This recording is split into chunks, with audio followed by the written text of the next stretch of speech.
ഇപ്പൊ ക്ഷമ എന്ന് പറയുന്ന ഒരു സാധനവും ഒരു സ്പാൻ ഓഫ് അറ്റൻഷൻ എന്ന് പറയുന്ന സാധനമാണ് ഭയങ്കരമായിട്ട് ഇമ്പാക്ട് ആയത് ഈ ഒരു സംഭവം. എന്നാൽ ഇതിനകത്ത് കുട്ടികളെ എന്താ പിന്നെ ഇതൊക്കെ മാറ്റി നിർത്താൻ പറ്റുമെന്ന് ചോദിച്ചു കഴിഞ്ഞാൽ മാറ്റി നിർത്താൻ അത്ര എളുപ്പമല്ല.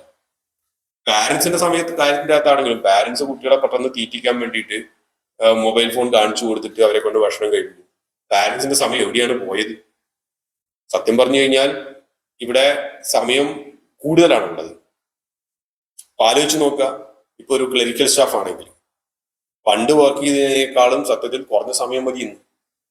കാരണം പണ്ടത്തെ കാലത്ത് ഉണ്ടായിരുന്ന 100 കണക്കിനുള്ള ലെഡ്ജറുകളും ലോഗ് ബുക്കുകളും ഒക്കെ ഒഴിവായി പോയി.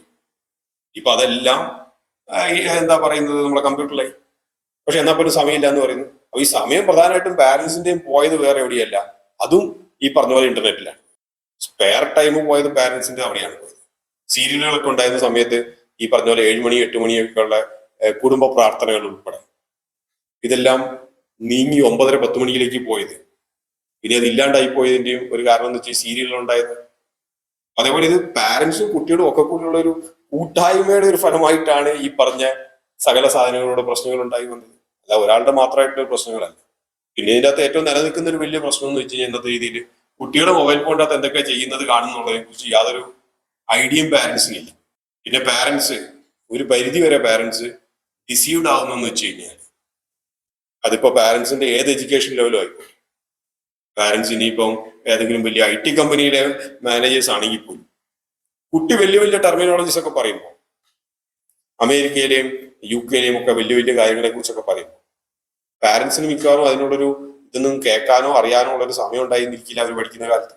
അപ്പൊ അത് പറഞ്ഞു കേൾക്കുമ്പോൾ നാച്ചുറലി തോന്നുന്ന ഒരു കാര്യം, എന്നെക്കാളും കൂടുതൽ ലോകവിവരം ഇവരെ ഉണ്ടല്ലോ, അപ്പൊ ഞാൻ ഇവനെ ഉപദേശിക്കുന്നത് ശരിയാണോ, അത് നടക്കുമോ, എന്നെക്കാളും വിവരം ഉണ്ടല്ലോ. അതൊന്നുമല്ല, അത് ലോകവിവരമല്ല.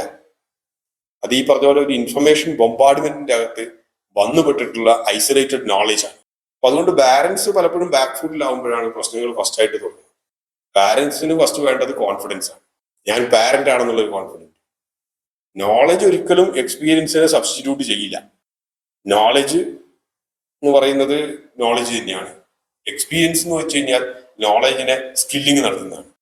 അതുകൊണ്ട് പാരന്റ്സ് പലപ്പോഴും ബാക്ക് ഫുഡിലാകുമ്പോഴാണ് കുട്ടികൾ എന്തെങ്കിലും പണ്ടത്തെ കാലത്തൊക്കെ പറയും ഈ പറഞ്ഞ പോലെ നിരക്ഷരായിട്ടുള്ള പാരന്റ്സിനെ പറ്റിക്കാൻ വേണ്ടിയിട്ട് കുട്ടികൾ ടൈം ടേബിൾ ബുക്കിന് പൈസ വേണം 1 രൂപ എന്നൊക്കെ പറഞ്ഞ് വാങ്ങിച്ചുകൊണ്ട് പോയ പല ബിരുദന്മാരും ഉണ്ടായിരുന്നു.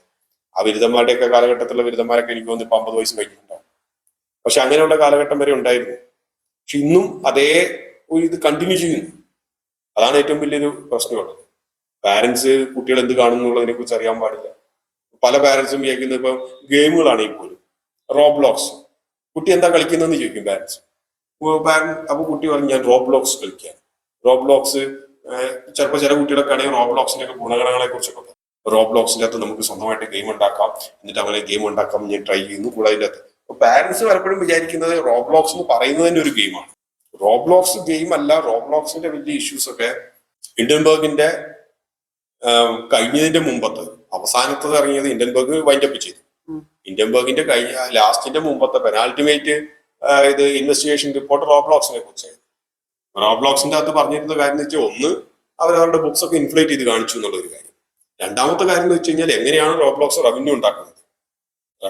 റോബ്ലോക്സിന്റെ റവന്യൂസ് മെജോറിറ്റി റവന്യൂ റോബ്ലോക്സിന് വരുന്നത് സത്യത്തിൽ നമ്മൾ US-ലല്ല ഇന്ത്യയൊക്കെ സംബന്ധിച്ച് ഇല്ലീഗൽ ബിസിനസ് കൂടിയാണ്.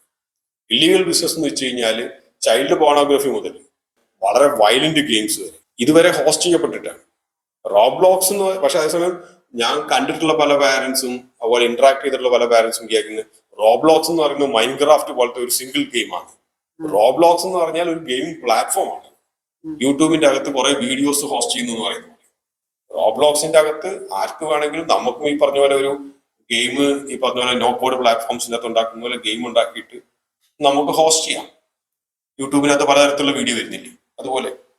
ഇപ്പൊ പാരന്റ്സ് ഇതേപോലെ കുട്ടികൾ എന്താണെന്നുള്ളത് പറയുമ്പോൾ പാരന്റ്സ് അറ്റ്ലീസ്റ്റ് ആദ്യം എന്തെങ്കിലും സമ്മതിച്ചു കൊടുക്കുന്നുണ്ടെങ്കിൽ പോലും കുട്ടി പറയുന്നതിനെ കുറിച്ച് പാരന്റ് റിസർച്ച് ചെയ്ത് നോക്കുക. എന്താണ് സാധനം, ഇത് ഏതൊക്കെ വഴിക്ക് പോകുന്നു. ഇങ്ങനെയൊക്കെ ഇത് വന്നപ്പോഴാണ് പാരന്റ്സിന്റെ ഒരു ലിമിറ്റേഷൻസ് വന്നു. അതുപോലെ തന്നെ ഡിമാൻഡ് ബേസ്ഡ് ഇതൊക്കെ വന്നപ്പോഴാണ് ഗൂഗിൾ ഉൾപ്പെടെ ഒരു പാരന്റ്സിന് വേണ്ടിയിട്ട് ഒരു പാരന്റിങ് ആപ്പൊക്കെ ഉണ്ട്. അപ്പൊ അതൊക്കെ ഇൻസ്റ്റാൾ ചെയ്ത് കഴിഞ്ഞാൽ ഈ പറഞ്ഞ പോലെ കുട്ടിയുടെ ആക്ടിവിറ്റീസ് ട്രാക്ക് ചെയ്യാം. അല്ലെങ്കിൽ പാരന്റ്സിന് ഈ പറഞ്ഞ പോലെ കുട്ടിക്ക് ഒരു ടാബ് കൊടുക്കുകയാണെങ്കിൽ അല്ലെങ്കിൽ മൊബൈൽ ഫോൺ കൊടുക്കുകയാണെങ്കിൽ പാരന്റിന്റെ മൊബൈലിൽ ഈ പറഞ്ഞ പോലെ ഒരു പാരന്റ് ആപ്പ് ഇൻസ്റ്റാൾ ചെയ്ത് കഴിഞ്ഞാൽ അവരെന്താ വാച്ച് ചെയ്യുന്ന എന്താണ് യൂസ് ചെയ്യുന്നതെന്ന് വേണമെങ്കിൽ കാണാം, ഏതൊക്കെ ഇതാണ് ഇൻസ്റ്റാൾ ചെയ്തതെന്ന് കാണാം, കൂടെ ഇൻസ്റ്റലേഷൻ വേണമെങ്കിൽ റെസ്ട്രിക്ട് ചെയ്യാം. ടൈംസും നമുക്ക് കൊടുക്കാൻ പറ്റില്ല, ഇത്ര നേരം ഇത് ഉപയോഗിക്കാൻ പറ്റുള്ളൂ എന്നുള്ള റെസ്ട്രിക്ഷൻ അതിന്റെ അകത്ത് ചെയ്യാൻ പറ്റും. അതെ, ഇന്ന ടൈം മുതൽ ഇന്ന ടൈം വരെ യൂസ് ചെയ്യാം, അത് കഴിഞ്ഞാൽ സ്ലീപ്പ് മോഡിലാണ് എന്നൊക്കെ പറഞ്ഞുള്ള റെസ്ട്രിക്ട് ചെയ്യാം. മറ്റേത് നമ്മള് കുട്ടീനെ എപ്പോഴും നമ്മൾ അലേർട്ട് ചെയ്യണം. കഴിഞ്ഞ 2 മണിക്കൂറായാലോ കളിക്കാൻ തുടങ്ങിയിട്ട്, അല്ലെങ്കിൽ 8 മണി കഴിഞ്ഞ് എടുത്തു വെക്കണം. പാരന്റ്സ് പലപ്പോഴും ഇതേപോലെ അലേർട്ട് ചെയ്യുന്നതൊന്നും പലപ്പോഴും ഒരു പ്രായം കഴിഞ്ഞാൽ കുട്ടിക്ക് ഇഷ്ടപ്പെടും.